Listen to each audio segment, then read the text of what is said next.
وہ دو دو بچے پیدا کر رہے ہوتے ہیں، یہ مستقبل کے چکر میں پڑا ہوتا ہے۔ کس کے لیے مستقبل بنا رہے ہیں؟ شادی کے لیے، بچوں کے لیے۔ اور اینڈ پہ جا کر دیکھیں، آج 50 سال پہ، 40 سال پہ، 45 سال پہ، 60 سال پہ، 65 سال پہ کھڑے ہیں، تو آج شادی کا لیول خراب ہو چکا ہے، مستقبل وہیں کا وہیں کھڑا ہوا ہے۔ پاکستان میں دیکھیں، ہر روز دن سینکڑوں کے حساب سے طلاقیں ہو رہی ہیں، اور عدالت میں وہ طلاقیں ہیں جو عدالت میں کیس دائر ہو رہے ہیں۔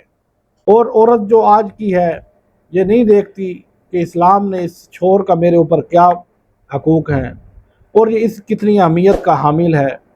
باہر کے لوگوں کی قدر و منزل کر لے گی، 100 لوگوں کو ہینڈل کر رہی ہوگی، 70 لوگوں کو ہینڈل کر رہی ہوگی، 10 ویٹروں کو ہینڈل کر رہی ہوگی، 2 3 ہوٹل چلا رہی ہوگی، کمپنیاں چلا رہی ہوگی، پر نہیں قابو ہو رہا تو ایک شوہر کو ہینڈل نہیں کر پا رہے۔ السلام علیکم ورحمۃ اللہ وبرکاتہ۔ میں ہوں حافظ عثمان، الخیر رشتہ سینٹر سے آپ کے سامنے حاضر ہوں۔ رشتوں کی جو اس وقت کنڈیشن ہے بہت نازک ہے۔ رشتے ہو نہیں پا رہے، ہوتے ہیں طلاقیں بہت کثیر تعداد میں ہو رہی ہیں، ہوتے ہیں فراڈ بہت تیزی سے ہو رہے ہیں۔ کرنے والے الگ پریشان ہیں، جن کا ہو رہا ہے وہ الگ پریشان ہے، جن کا نہیں ہو رہا وہ الگ پریشان ہے۔ اس کنڈیشن کے اندر کس طرف جانا چاہیے، کیا طریقہ کار اختیار کرنا چاہیے، اور کون سا راستہ اپنا کر ایک سیف سسٹم کے تحت آگے بڑھا جا سکتا ہے۔ آگے بڑھنے سے پہلے آپ سے یہ میں گزارش کروں گا، آپ اگر ہمارے چینل پر اللہ پاک آپ کو لے آئے ہیں تو اس کو سبسکرائب ضرور کر دیں، تاکہ آپ کے آنے کا ہمیں ضرور فائدہ ہو جائے۔ تو ویڈیو کو شیئر لازمی کریں۔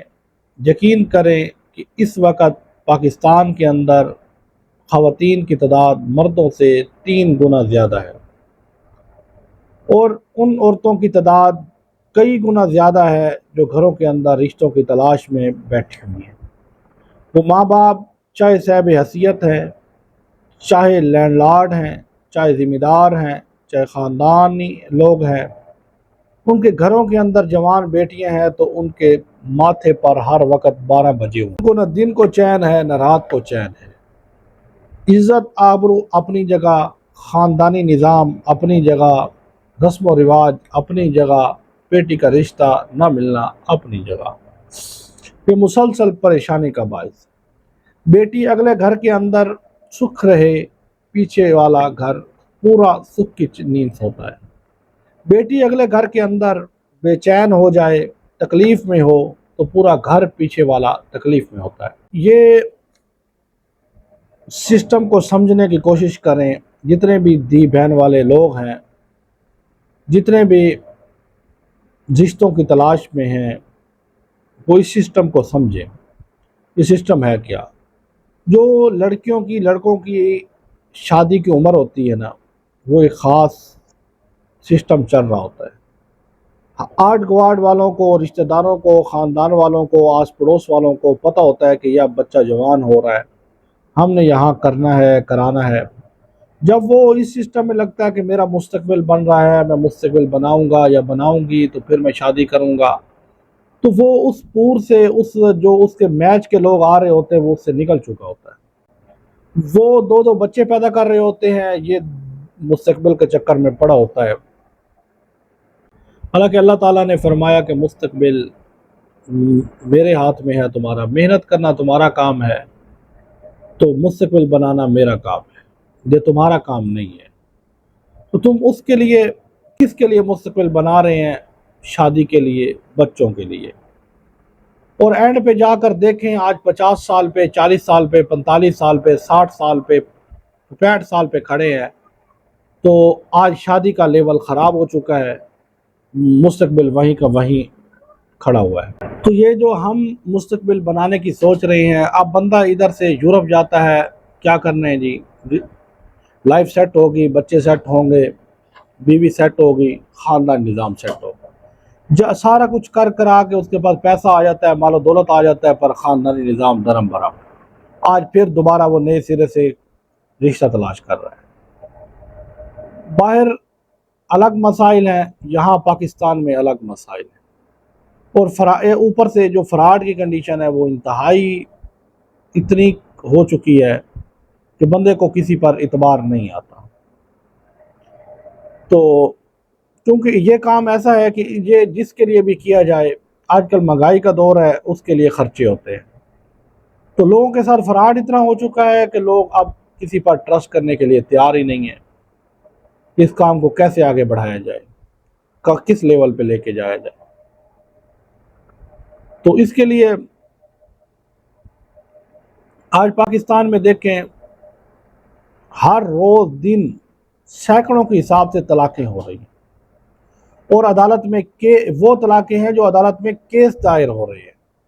اس کی کیا وجہ ہے کہ تربیت چلی گئی، تعلیم چلی گئی، معاشرہ بدل گیا، سوچ بدل گئی، میچ بدل گئے، ذہنیت بدل گئی، سب کچھ بدل گیا، خاندانی نظام درم برم ہو گیا، اور حیا شرم چلی گئی، جو لاج لحاظ تھے وہ ختم ہو گئے، من مانی من چاہی خواہشات والی زندگی باقی ہے۔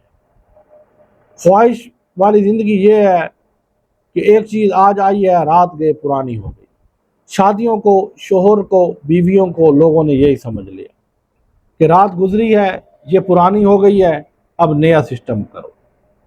پیسہ ہے تو اس کام پہ لگے ہوئے ہیں، نہیں پیسہ، اور عورت جو آج کی ہے یہ نہیں دیکھتی کہ اسلام نے اس چھوڑ کا میرے اوپر کیا حقوق ہیں، اور یہ اس کتنی اہمیت کا حامل ہے۔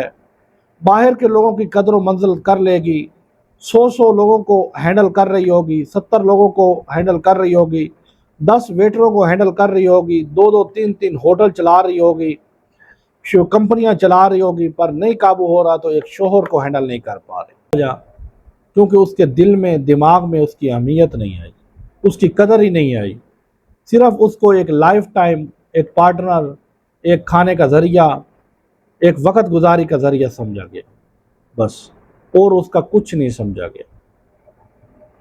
اس کو تم مجازی خدا سمجھتے، اس کو قدر کرتے، اس کی خدمت کرتے۔ عورت کے لیے جنت کا معنی اللہ پاک نے کتنا آسان رکھا ہے کہ صرف دنیا میں اپنے شوہر کو راضی کر لے، دنیا تیرے لیے ہے، دنیا بھی جنت بنا دوں گا، آخرت بھی جنت دے دوں گا، اتنی سی بات ہے۔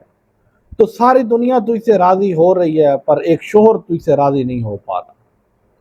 تو میری والدین سے ریکویسٹ ہے، جہاں بھی رشتہ کریں، لوگوں کی عزتیں ہیں، خاندانی نظام ہے لوگوں کا، لوگ اپنی عزتوں کے لیے پتہ نہیں کتنا پیسہ بہا رہے ہیں، دوسرے تیسرے دن طلاق والی نوبت آ جائے تو ان کے لیے ڈوب مرنے کا مقام، ان کی جمع پونجی لگ جاتی ہے، ان کا سارا سسٹم تباہ ہو جاتا ہے۔ تو اپنی بیٹیوں کو سمجھا کر، تربیت دے کر، ایسے اداروں میں تربیت دلوائیں، اور گھر کے جو نظام ہے، کوکنگ کا ہے، سلائی کا ہے، خاندان سنبھالنے کا ہے، اس کا ماہر بنا۔ دنیا میں جو مرضی کام کرے، وہ کہتے ہیں، اسلام کہتا ہے ہمیں جو مرضی بن جاؤ، پر سب سے پہلے مسلمان بنو، اس کے بعد دنیا میں جہاں مرضی جاؤ، جو مرضی کرو، تمہارا ایمان محفوظ ہے، تمہارا سب کچھ محفوظ ہے۔ اسی طرح عورت سے کہتا ہوں کہ گھر داری سیکھ لو، خاندانی سیکھ لو، پہلے اپنے گھر کا نظام سیکھ لو، اس کے بعد جو مرضی سیکھو۔ تم نے دنیا جہان کے ہنر، تعلیم، سب کچھ سیکھ لیا، پر جو اصل مقصد جس پہ تم نے زندگی گزارنی ہے، بچے کو پالنے ہیں، چور کو لے کے چلنا ہے، تو یہ لازم ہے تمہارے لیے، یا تو کہو کہ میں نے نہیں کرنا۔ اگر یہ کرنا ہے تو یہ سب سے پہلے سیکھو، اس کے بعد جو سیکھنا ہے سیکھو۔ یہ نہیں سیکھا تو تم سمجھو فیل ہو، فیل۔ جس طرح مرد کا کام ہے کمانا، مرد جتنا بھی لائق فائق امیر ترین خاندانی ہو، پر کماتا نہیں ہے، وہ نکھٹو کھلایا جائے گا، وہ اپنے مقصد میں کامیاب نہیں کھلایا جائے گا، وہ بے روزگار کھلایا جائے گا، وہ معاشرے کا برا انسان کھلایا جائے گا۔ اسی طرح عورت اگر گھر داری نہیں سمجھی، گھر کا نظام نہیں چلا سکتی، گھر کو نہیں سنبھال سکتی، بچوں کو نہیں سنبھال سکتی، شوہر کی قدر نہیں کر سکتی، شوہر کو قدر نہیں دے سکتی، عزت نہیں دے سکتی، اس کو سنبھال نہیں سکتی، تو عورت اپنے حقوق ادا نہیں کر رہی۔ اپنا حق تو وہ مانگتی ہے، بڑے شوق سے مانگتی ہے کہ ہماری کوئی عزت ہوتی ہے، ہمارا کوئی معیار ہوتا ہے، ہمارا کوئی انصاف ہوتا ہے۔ یہ اس نے انصاف نہیں کیا، اس نے انصاف نہیں کیا، آتے ہی گھر تباہ کر دیے۔ پر یہ نہیں سوچا کہ تمہارے حصے میں کیا ہے، تم نے کیا کرنا ہے تو کر کیا رہی ہو۔ اور ساتھ والدین بھی مل جاتے ہیں، ماں باپ بھی مل جاتے ہیں۔ پٹھان لوگوں میں نے دیکھا ہے، وہ کہتے ہیں بیٹی اس گھر میں دے رہے ہیں، یہاں سے تمہاری لاش تو آئے گی، زندہ واپس نہ آنا کبھی۔ وہ بیٹیاں بستی ہیں، انہیں پتہ ہے کہ واپسی کا ہمارا راستہ نہیں ہے، زندگی موت ہماری اسی گھر میں ہے۔ دکھ ہو سکھ ہو، دکھ سکھ ہر ایک پہ آتے ہیں، کس پہ نہیں آتے؟ اکیلے انسان پہ نہیں آتے، یا صرف شادی شدہ والے پہ آتے ہیں؟ دکھ سکھ آتے ہیں، غمی خوشی آتی ہے، سردی گرمی آتی ہے، بیماری آتی ہے، صحت آتی ہے، سب کچھ آتا ہے۔ تو پھر پریشان ہونے کی کیا ضرورت ہے تمہیں؟ اللہ ہے نا اوپر۔ تم اللہ کی احکامات کو مان کر اپنی ذہن کے مطابق نہیں، ہم اسلام کے غلام، ہم جب سے مسلمان لا الہ الا اللہ پڑھا ہے اس وقت ہم اللہ کے غلام ہیں، اللہ جو کہتا جائے گا ہم کرتے جائیں گے، بس یہ ایک موٹا سا کلیہ ذہن میں رکھو۔ اور دوسرا، آپ مرد ہو عورت ہو، جہاں جس مقام پہ بھی ہو، جہاں بھی ہو، اپنا ایک رہبر ایک رہنما رکھو، اس سے مشورہ کر کے چلو، اس سے مشورہ کرو، اس سے پوچھ پوچھ کے قدم رکھو۔ جب اس سے پوچھ کے رکھو گے، ہر معاملے میں اس سے پوچھو، ہر معاملے میں اس کی رائے لو۔ انسان کو بعض اوقات جذباتی ہو جاتا ہے، اس کو سمجھ نہیں آ رہی ہوتی، اور اس کا رہبر جذباتی نہیں ہوتا، تو رہبر کوشش کرے کسی عالم کو بنائے، تو عالم انشاءاللہ دین کے معاملے میں آپ کے ساتھ، دنیا کے معاملے میں جس طرح بھی ہوں، دین کے معاملے میں مخلص ہیں عالم۔ اس لیے میری آپ سے گزارش ہے کہ علماء سے تعلق جوڑیں، مساجد مدارس سے جوڑیں، خانقاہوں سے تعلق جوڑیں، بزرگوں سے تعلق جوڑیں۔ یوں دنیا کے آگے بھاگتے بھاگتے بھاگتے کہاں تک بھاگو گے؟ کہیں نہیں بھاگنا، تم نے واپس آ جانا ہے۔ تو واپس آنے گرنے سے پہلے بہتر ہے کہ سنبھل کے چلو تاکہ گر نہ سکو۔